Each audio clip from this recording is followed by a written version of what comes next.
बांग्लादेश में लगातार संघर्ष और हिंसा के बाद जब देश में तख्तापलट हुआ तो भी स्थिति ना सुधरी ना ही वहां पर शांति आई। बांग्लादेश में हिंसा का दूसरा दौर शुरू हो चुका है।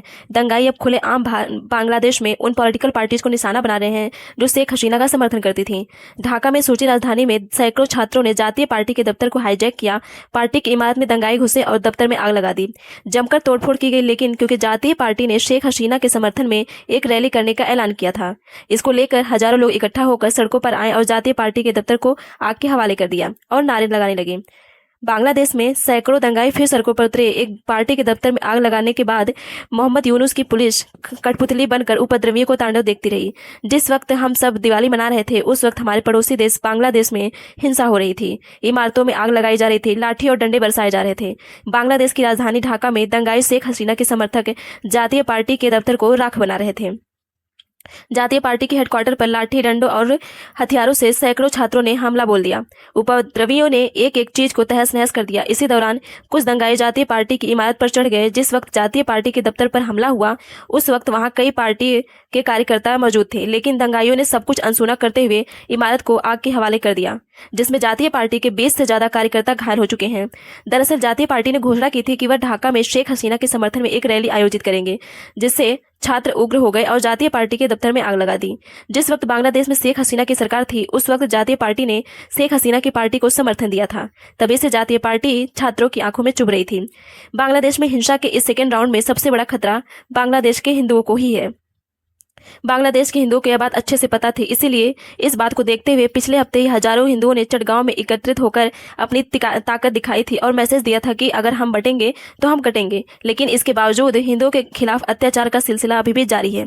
तभी तो बांग्लादेश में इस्कान के सचिव चिन्मय दास के खिलाफ राष्ट्रद्रोह का केस दर्ज हुआ है। वहीं दूसरे हिंदू संगठनों के नेता और कार्यकर्ताओं के खिलाफ भी केस किया गया है।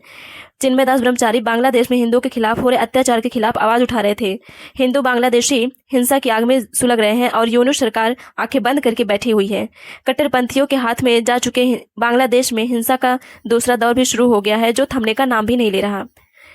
बांग्लादेश में पूर्व पीएम शेख हसीना के देश छोड़कर भागने और देश में मोहम्मद यूनुस के नेतृत्व में नई सरकार के गठन के बाद भी शांति का कुछ भी अता पता नहीं है। देश में रुक रुक कर हिंसा भड़क रही है। दंगाइयों ने पहले पार्टी दफ्तर में आग लगाई, फिर उसका वीडियो भी वायरल किया। सूत्रों के मुताबिक बता दें कि दंगाइयों की पहले वहां मौजूद पार्टी सदस्यों के साथ झड़प हुई और फिर दंगाइयों ने पार्टी दफ्तर में आग लगा दी। झड़प की वजह से जातीय पार्टी के 20 लोग जख्मी भी हुए, लेकिन फायर विभाग की टीम को इसकी सूचना मिली तो वह समय पर पहुंचकर वहां पर आग पर काबू पा ली। जातीय पार्टी बांग्लादेश की तीसरी सबसे बड़ी पार्टी है। इसकी स्थापना 1980 के दशक में पूर्व सैन्य तानाशाह एचएम इरशाद ने की थी। अमेरिका में चुनाव के बीच राष्ट्रपति प्रत्याशी ट्रंप का बड़ा बयान सामने आया है, जब ट्रंप ने बांग्लादेश में हिंदुओं पर अत्याचार का मुद्दा दुनिया के सामने उठाया और कहा कि बांग्लादेश में हिंदुओं और अन्य अल्पसंख्यकों के साथ बर्बर हिंसा की कड़ी निंदा करनी चाहिए। बांग्लादेश में भीड़ ने अल्पसंख्यकों पर हमला किया और उनके साथ लूटपाट भी की गई, जो पूरी तरह से अराजकता है। तो वहीं ट्रंप ने मौजूदा राष्ट्रपति बाइडेन पर निशाना साधा और कहा कि बाइडेन की निगरानी में हिंदुओं की अनदेखी की गई है। अमेरिका में इसी हफ्ते राष्ट्रपति पद के लिए चुनाव होना है। पूर्व राष्ट्रपति और रिपब्लिकन पार्टी के राष्ट्रपति उम्मीदवार डोनाल्ड ट्रंप ने बांग्लादेश में हिंदुओं के साथ हुई हिंसा की निंदा की है, लेकिन उन्होंने गुरुवार को सोशल मीडिया पर दिवाली की शुभकामनाएं देते हुए भी डेमोक्रेटिक पार्टी से राष्ट्रपति उम्मीदवार कमला हैरिस की भी आलोचना की थी। ट्रंप ने सोशल मीडिया पर क्या लिखा है?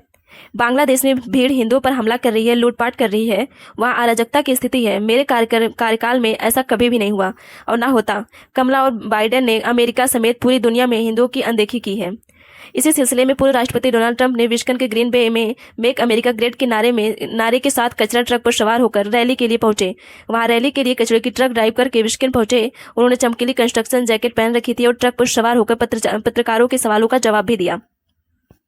पूर्व अमेरिकी राष्ट्रपति और रिपब्लिकन पार्टी के राष्ट्रपति उम्मीदवार डोनाल्ड ट्रंप ने बांग्लादेश में हिंदुओं के साथ हुई निंदा का आलोचना भी किया। ट्रंप ने कहा कि वे कट्टरपंथी वामपंथियों के धर्म विरोध एजेंडे के खिलाफ हिंदुओं की रक्षा करेंगे। उन्होंने पीएम मोदी को अपना अच्छा दोस्त बताया और भारत के साथ बेहतर संबंध कायम करने की बात भी करी। ट्रंप ने कहा कि हम अमेरिका को फिर से मजबूत बनाएंगे और यहाँ पर शांति वापस लाएंगे। अभी चुनाव से सिर्फ 5 दिन पहले ट्रंप ने बांग्लादेशी हिंदुओं की हालत पर चिंता जताई। बांग्लादेश में इस साल आरक्षण विरोधी आंदोलनों के चलते जून में हिंसा शुरू हो गई थी। इस वजह से तत्कालीन प्रधानमंत्री शेख हसीना को देश छोड़कर भागना पड़ा। इसके बाद बांग्लादेश में मोहम्मद यूनुस के नेतृत्व में अंतरिम सरकार का गठन हुआ। कई मीडिया रिपोर्ट्स में दावा किया गया है कि बांग्लादेश में कई जिलों में अल्पसंख्यक खासतौर पर हिंदू समुदाय के खिलाफ हिंसा की कई खबरें सामने आईं। अब इस घटना के 4 महीने बाद ट्रंप ने बांग्लादेशी हिंदुओं की हालत पर चिंता जताई है। अमेरिका में राष्ट्रपति चुनाव में अब सिर्फ 5 दिन का वक्त बचा है। ऐसे में ट्रंप हिंदू वोटरों को लुभाने में शायद जुटे होंगे। ऐसा हो भी सकता है, लेकिन अमेरिका के किसी बड़े नेता के द्वारा इस बात पर बयान देना वाकई बहुत मायने रखता है। और इसके साथ ये भी जान लेते हैं कि बांग्लादेश में हिंदुओं के साथ अत्याचार किस तरह का होने लगा है। अभी 19 हिंदू नेताओं के खिलाफ देशद्रोह का मामला दर्ज किया गया है। दक्षिण पूर्व शहर चिटगांव में शुक्रवार को विरोध प्रदर्शन जल्दबाजी में आयोजित किया गया था, क्योंकि बुधवार को 19 हिंदू नेताओं के खिलाफ देशद्रोह का मामला दर्ज किया गया था, जिसमें प्रमुख पुजारी चंदन कुमार घर भी शामिल थे। इन नेताओं पर 25 अक्टूबर को शहर में एक रैली आयोजित करने का आरोप है। पुलिस ने 2 नेताओं को गिरफ्तार कर लिया, जिससे हिंदू भड़क गए। दरअसल ये आरोप तब लगाए गए जब रैली में शामिल लोगों के एक समूह ने कथित तौर पर एक खंभे पर बांग्लादेश के झंडे के ऊपर भगवा झंडा लगा दिया था, जिसे राष्ट्रीय ध्वज का अपमान माना गया और उन पर राष्ट्रद्रोह का मुकदमा लगाया गया है। रैली की तारीख जल्द ही घोषित कर दी जाएगी, दोबारा उनका मानना है। हिंदू समुदाय के नेताओं का कहना है कि ये मामले राजनीति से प्रेरित हैं और उन्होंने गुरुवार को मांग की 72 घंटों के भीतर वापस लिया जाए।